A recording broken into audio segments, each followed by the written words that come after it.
Tragisnya, perbuatan yang terjadi di rumah kontrakan Pak Sutri ini di Bilangan Cipondoh, Tangerang disaksikan saudara dan warga sekitar. Saya sering cuma minta tanggalan, tambah lagi, minta cocok lagi, minta lagi gitu. Saya juga kaget gitu, dan juga saya kalau misalnya mengalami seperti itu saya juga shock gitu. Dan juga ibaratnya ini kan saya mewakili perempuan nih, jangan sampai kejadian ini terulang kembali di daerah saya gitu. Ya saya juga ya waktu ngelihatnya aja udah nggak bisa berkata apa-apa gitu.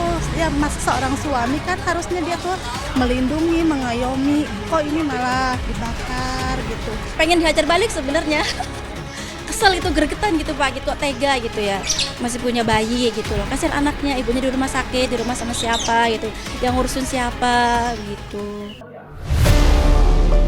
CCTV mengungkap, awalnya pasangan ini terlihat tengah mengobrol. Entah apa yang diperbincangkan. Tahu-tahu sang suami naik pitam, menyeret dan membakar sang istri. Hanya dalam hitungan detik, api langsung menjalar ke tubuh korban. Sontak warga ikutan panik. Si perempuan datang sampai naik ke atas, nah terjadi keributan bang. Terjadi keributan, turun kemari. Nah dijaga-jagain kita sama warga, dihalang-halangin. Nah lalu disiram pakai bensin gini bang. Lalu dipakai korek, iya.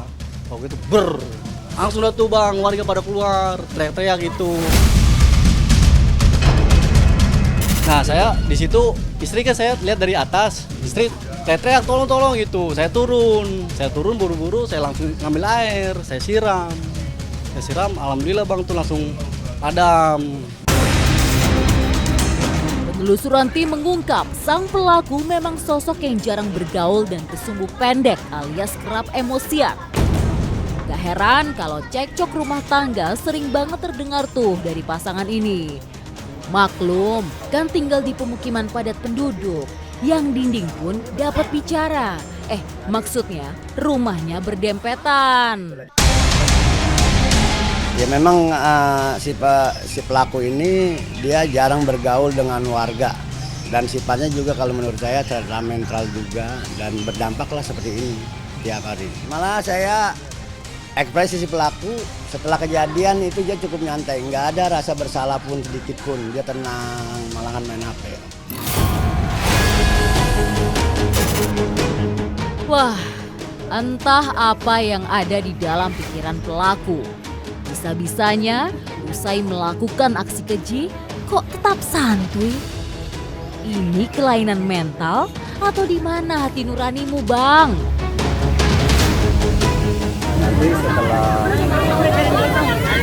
mungkin lebih baik, kondisinya lebih baik, baru kita lakukan pemeriksaan lebih lanjut. Ironisnya, pembelaan terhadap pelaku datang dari Uminah, ibunda pelaku itu sendiri. Ia menilai menantunya yang jadi korban emang sering bikin kesal suami. Itu memang udah terlalu bikin kesel sama laki-nya, bukan kita belain anak saya gitu, karena saya nyaksiin mata kepala sendiri, adiknya juga nyaksiin dari begitu melahir berantem mulu, tetangga juga pada tahu, kontrak di belakang itu juga dia berantem mulu. Resiko menikah dengan istri yang rentang usianya jauh lebih muda, bahkan mencapai 20 tahun, pastinya butuh kesabaran lebih bagi seorang suami untuk membimbing dan mengayominya. Bukan main bakar pas telat pulang, Bang. Emang bahaya banget ya, bila pikiran dan hati sudah dikuasai amarah. Hanya keburukan yang akan didapat.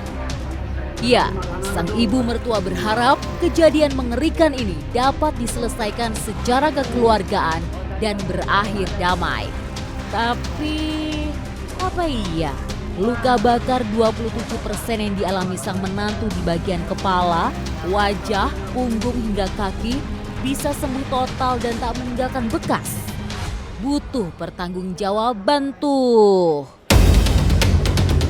Mayoritas sih yang paling parah di muka, ya sama badan, punggung. Kalau tangan dan kaki ya pasti kena, cuman relatif Yang lebih parah itu di muka sama badan. Ya, kalau dari pihak rumah sakit sih dari awal datang, dari di IGD, masuk ke IGD sampai penanganan dia dilakukan tindakan, namanya tindakan debridement di ruang operasi sama dokter bedah kita, sama tim OK kita juga. Ya sudah sesuai dengan penanganan dan prosedur ya, SOP-nya dengan luka bakar derajat yang 34 dengan luka bakar kurang lebih 27%. Ya saat ini berada di ruang ICU untuk tahap penanganan lebih lanjut. Bermain api, kebakar sendiri. Itu yang terjadi pada pelaku. Tak hanya sang istri yang mengalami luka bakar parah, sang suami pun terbakar di bagian lengannya. Kini keduanya tengah menjalani perawatan sekaligus merenungi hikmah di balik peristiwa ini. Tapi ya nasi sudah jadi bubur. Jangan lari dari tanggung jawab. Hadapi hukum yang akan menjerat. Siap-siap dah, hukuman maksimal 10 tahun penjara dan denda 30 juta rupiah.